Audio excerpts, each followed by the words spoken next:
live, and why it's important to really look at this as not only an academic subject, but as a subject that can really like unite people coming from different experiences and different backgrounds. So with that, this festival started first as a smaller show called the African Underground, which was a show that had Ellie from Brazil, I think Wakabeli was one of the other artists from Africa, and a couple of other folks who came in to do this small show. And to understand the context of Trinity, before that, there really wasn't an arts culture on campus at all. There weren't a lot of student groups organizing shows. It was kind of a very like organic, every now and then people would like have, you know, parties in their dorm rooms, but there wouldn't be anything that was really organized that was very like obvious, okay, this is where students get together to have intellectual conversations. This is where students get together to share their musical interests, their artistic interests, things like that. So African Underground was kind of one of those first things to unite students on campus and also to kind of welcome the Hartford community to this space. Because just to give you a visual, Trinity is located on top of a hill. So even though there isn't a like clear fence, the fence is there. So the idea is to really like try to have as many events as possible that are very open and welcoming to people to come through and just kind of share space.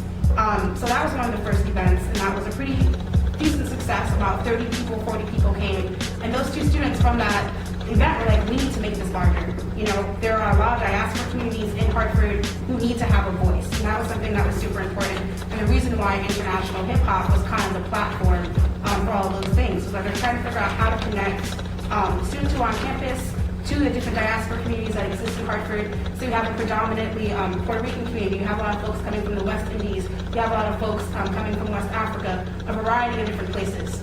So they were realizing that like hip hop could be that form, could be that voice, especially because there's a large growing international hip hop movement that's happening. The whole African element was erased in the process of developing the Mexicanness as a concept, as part of the nation. So I'm gonna share this one. It's called Quilombo Mocambo. For those who are not familiar with what Quilombo or Mocambo is maroon communities that were formed in the colonial times. In Mexico, they used to call them Mocambos. In Colombia, Palenques, Quilombo was the word that they used in Brazil.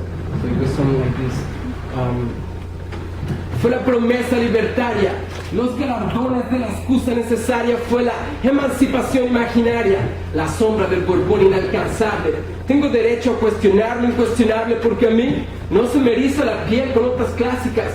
Es lo sensible en mi piel de esta locura sintomática. Me falta práctica para ser el sumiso predilecto, colgarme los bigotes del pendejo y sumarme a los fervores del complejo.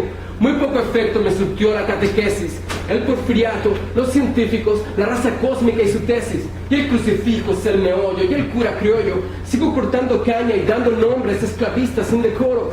Sigues viviendo vendado esperando el águila que indique tu tesoro. Quilombo, Mocambo, en la nación del idiota me he refugiado en un quilombo, Mocambo. A su nación del Estado la rechazaba en mi quilombo, Mocambo, Quilombo, Mocambo. Thank you.